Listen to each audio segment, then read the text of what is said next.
உலகத்துல இப்படி ஒருத்தன் பதில் சொல்லிக்க மாட்டான். டே, தண்ணிக்கு ஓட்டு இல்லடா, மரத்துக்கு ஓட்டு இல்ல, கடலுக்கு ஓட்டு இல்ல, தண்ணிக்கு ஓட்டு இல்ல, அதை குடிக்கிற நாய் உனக்கு ஓட்டு இருக்குல்லன்னு கேட்ட ஒரே ஒரு தலைவர் எங்களுடைய அண்ணன் சீமான் தான். மரத்துக்கு ஓட்டு இல்ல, அந்த மர கட்டுல படுத்து வருகிற மரமண்ட உனக்கு ஓட்டு இருக்குல்ல, அது உனக்கு சேத்தாண்ட நான் மாநாடு போடுறேன்னு சொல்லி கேட்டார். நம்முடைய பாட்டன் பாரதி பாடுனா, காவிரி தென்மண்ணை பாராறு தமிழ் கண்டதொரு வைகை பொருண நதி என மேவிய பல ஆறு ஓட திருமேனி செழித்த தமிழ்நாடு என்று. அவன் காவிரி தென்மண்ணை பாலாறுன்னா, ஆனா இங்க என்ன பிரச்சனைனா, காவிரி தென்மண்ணை பாலாறு திராவிட மண்டையில கோளாறு என்று ஏற்பட்டதுனால கடந்த 50 ஆண்டு காலமாக அணைகள் கட்டக்கூடிய நிலமாக தமிழ்நாடு இல்லையா. தமிழ்நாட்டுடைய ஒரு முதலமைச்சர் சொல்றாரு, ஏங்க அணை கட்டல, 4000 டிஎம்சி தமிழ்நாட்டுக்கு தண்ணீர் வானத்திலிருந்து மழையாக பொழிகிறது, 1000 டிஎம்சி தான் பயன்படுத்துகிறோம், 2000 டிஎம்சி கடலில் கலக்கிறது, அணைகளை கட்டினால் நாம் தண்ணீரை தேக்கி வைக்கலாமே என்று கேட்டதுக்கு, அணைகள் கட்டக்கூடிய நிலம் தமிழ்நாட்டில் இல்ல, புவியியல் அமைப்பு தமிழ்நாட்டில் மாறிடுச்சு. காமராஜர் ஆட்சி காலத்தில் அணைகள் கட்ட தமிழ்நாட்டில் இடம் இருந்துச்சு, ஆனா இந்த கருணாநிதிகள் காலத்துல அணைகள் கட்ட தமிழ்நாட்டில் இடம் இல்ல. உலகத்துல எவ்வளவோ தொழில்நுட்பம் விஞ்ஞான வளர்ச்சி வந்துருச்சு. இன்னைக்கு செவ்வாய் கிரகத்தில் போய் காற்று இருக்கா, தண்ணீர் இருக்கா அப்படின்னு கண்டுபிடிக்கிறாங்க. நிலாவுல போய் காத்து இருக்கா, தண்ணி இருக்கா அப்படின்னு கண்டுபிடிக்கிறான். நிலாவுல தண்ணி இல்லைன்னு தெரிஞ்சிருச்சு, நிலாவுல காத்து இல்லைன்னு தெரிஞ்சிருச்சு, செவ்வாய் கிரகத்துல தண்ணி இல்லைன்னு தெரிஞ்சிருச்சு, காத்து இல்லைன்னு தெரிஞ்சிருச்சு. ஆனாலும் தண்ணி இருக்கா தண்ணி இருக்கான்னு பல ஆயிரம் கோடிகளை கொட்டி அங்க கண்டுபிடிக்கிறான். இங்க தண்ணி இருக்கு, தடுத்து ஒரு அணை கட்டுனா அதெல்லாம் கட்ட முடியாது. இங்க இருந்து நேரம் மேல போயிடுவாரு, அவர் கீழே பார்க்க மாட்டாப்ல, மேல போய் மேல இருந்து கீழே பாக்குறது, மேல இருந்து கீழே போய் என்னத்தை பாக்குறான்னு பார்த்தா மீத்தேனு, ஹைட்ரோ கார்பனு, ஈத்தேனு, அதைத்தான் போய் பார்க்க போறான். அங்கிருந்து பார்த்து இங்க தோன்றதுக்கு மேல போய் ஆராய்ச்சி, கீழே தண்ணீர் கடலுக்குள்ளே வீணாய் கடலை கலக்கிறது, அதை தடுக்க ஒரு அணை கட்டுவதற்கு எவனுக்கும் வக்கில்லை.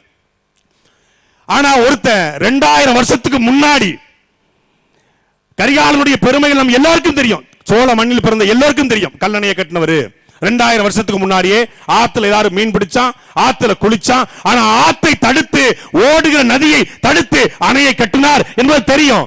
அது மட்டும்தான் நமக்கு தெரியும். உலகத்தில் எவ்வளவு தொழில்நுட்பம் விஞ்ஞான வளர்ச்சி வந்துருச்சு, ஆனா கரிகாலன் அந்த கல்லணையை எப்படி கட்டினார் என்று எவனாலையும் கண்டுபிடிக்க முடியல.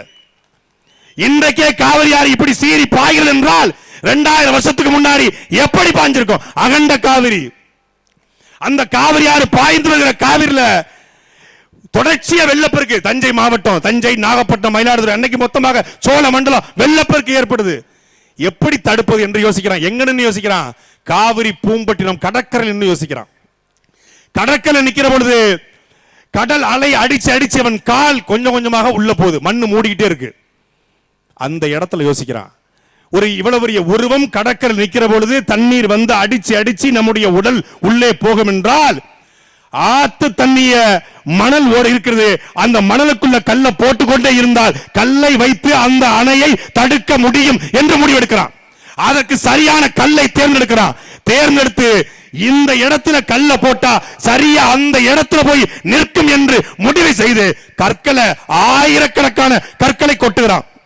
கல்லை கொட்டி கொட்டி ஒவ்வொரு கல்லுக்காக அடுக்கி அந்த ஒரு கல்லுக்கும் இன்னொரு கல்லுக்கும் இடையில ஒரு பசையை தடவி இருக்கிறான். ஒரு களிம்பு, ஒரு களிமண். இவ்வளவு விஞ்ஞானம் வந்துருச்சுல்ல. இந்தியாவில் எவ்வளவு பெரிய அறிஞர்கள், உலகம் முழுக்க அறிஞர்கள், ஒருத்தன் கூட 2000 வருஷத்துக்கு முன்னாடி கரிகாலன் எந்த களிமண்ணை பயன்படுத்தினான் என்று இதுவரைக்கும் கண்டுபிடிக்கல. அதுதான் நம் பாட்டன் கரிகால் பெருவளத்தனுடைய அறிவியல். எவ்வளவு பெரிய விஞ்ஞானி பாருங்க. அவன் எந்த யூனிவர்சிட்டியும் போய் பிஹெச்டி முடிக்கல, வாட்டர் மேனேஜ்மெண்ட் கொடுத்து படிக்கல.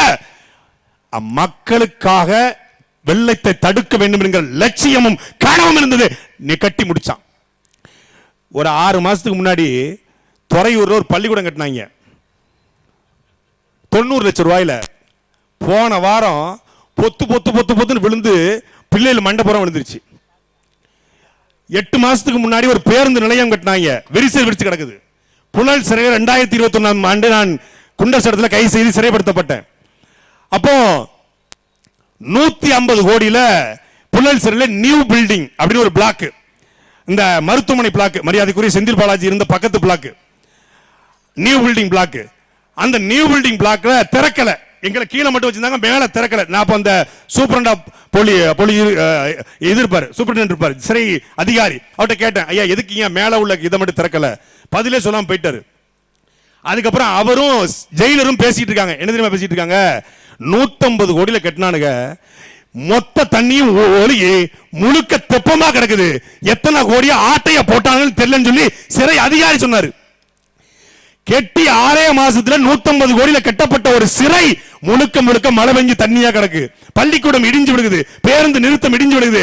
ஆனால் என் பாட்டன் கரிகால் சோழன் கட்டிய கல்லணை 2000 வருஷமாச்சு, ஒரு சின்ன கீழல் கூட விடல. ஏன்னா அவனின் மக்களுக்காக கட்டினான், பணத்தை அவன் ஒதுக்கல பதுக்கல, மக்களுக்காக கட்டினான். அப்படி மக்களுக்காக நிற்கக்கூடிய தலைவர்கள் இங்க இல்ல. அதனால தான் தண்ணி மாநாடு போட்டா எதுக்காக சீமான் தேவையில்லாம விரயம் பண்றாரு, நேரத்தை விரயம் பண்றாரு. எங்க மேல உங்களுக்கு என்ன அவ்வளவு அக்கறை? நாங்க மரங்களின் மாநாடு போட்டா, காடுகளின் மாநாடு போட்டா, இல்லை கடலம்மா மாநாடு போட்டா உங்களுக்கு என்ன எங்க மேல அவ்வளவு அக்கறை? இதெல்லாம் தேவையில்லாததுங்க. தேர்தல் நேரத்தில் இதெல்லாம் தேவையில்லாது. ஏன்னா அவனுக்கு இது தெரியாது.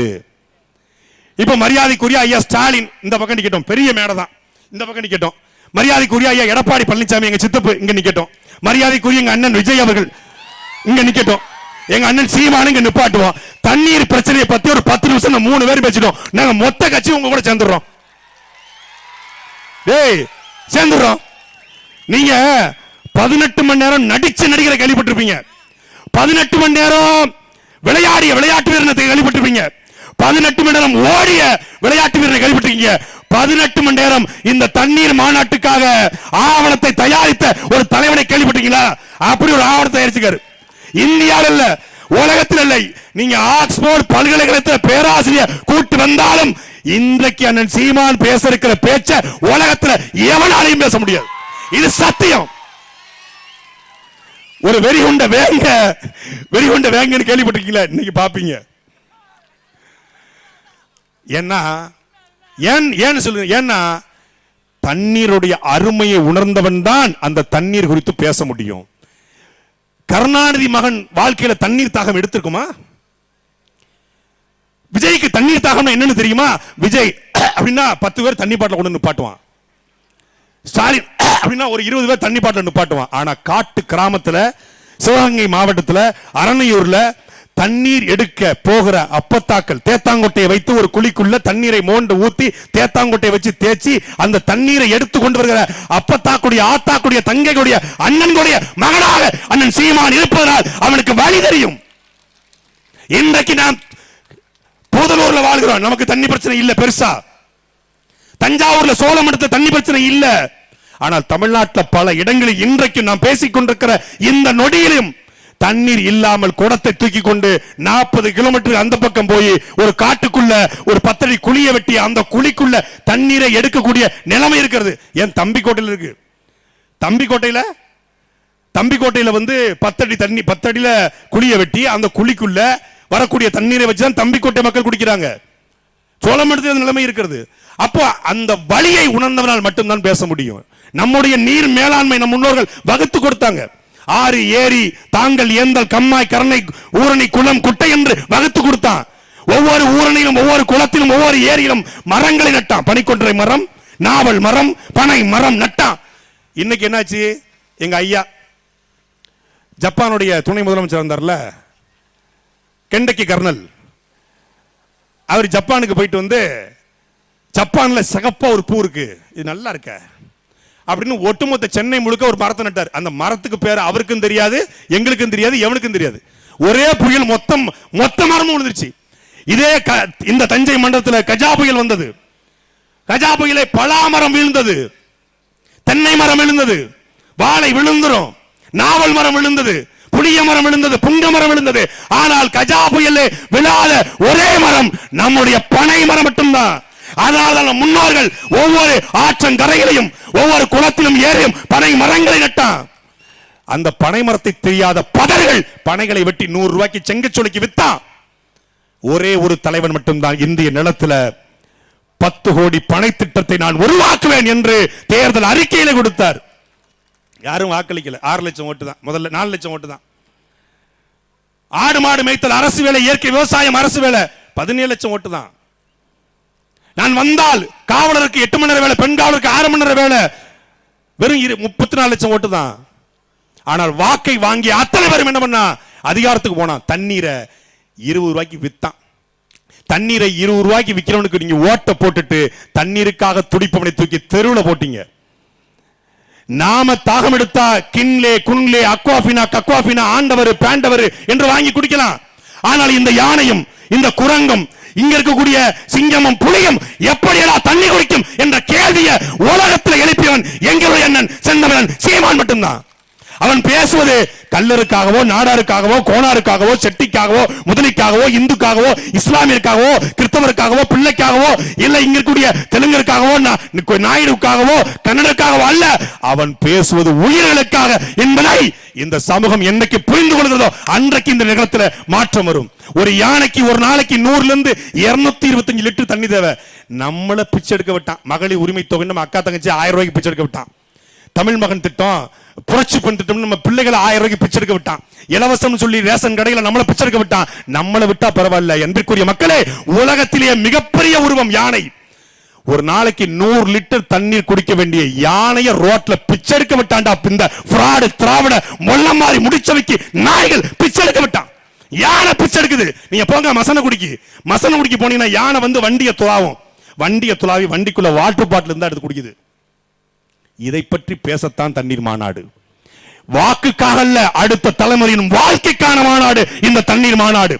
நாம் ஒருவேளை நாம் எது இல்லாமலும் வாழலாம், ஆனா தண்ணி இல்லாமல் வாழ முடியாது என்பதை அடுத்த தலைமுறைக்கு உணர்த்த இந்த மாநாடு. நாம் பேசுகிற இந்த அண்ணன் சீமான் பேசுகிற இந்த அரசியல் என்பது பன்றிக்கும் நாய்க்கும் நரிக்கும் மட்டும் இல்ல, அணிலுக்கும் சேர்த்துதான். அணிலுக்கும் சத்தம் பேச. அணிலாம் உண்மையிலே அல்லாடும் தண்ணி இல்லாம ஒரு சின்ன டேப் இருக்கும் பாருங்க வீட்டு நல்லில போய் ஒரு சொட்டு விடும், அதை நக்கி குடிக்கும். அரசியலே அப்படித்தான் நக்கி குடிக்குது. அப்படி நக்கி குடிக்கும். அந்த அணிலுக்கும் சேர்த்து அரசியல் பண்ண அண்ணன் சீமான் வந்திருக்கிறார். பூதலூர்ல வாழ்ற மானமுள்ள தமிழர்கள் பூதலூர்ல குவார்டர் கோழி பிரியாணி கொடுக்காம, காசு பணம் கொடுக்காம இவ்வளவு பெரிய கூட்டத்தை யாராவது திரட்ட முடியுமா? ஏன் திரண்டிருக்கிற ஒவ்வொருத்தரும் கல்லராக, நாடாராக, அகமுடையராக, செட்டியாக, தேவேந்திராக திரண்டிருக்கிற ஒவ்வொருத்தரும் மான தமிழனாக திரண்டிருக்கிறார் என்பதை சொல்லி நன்றி வணக்கம் விடைபெறுகிறேன். நாம் தமிழர்.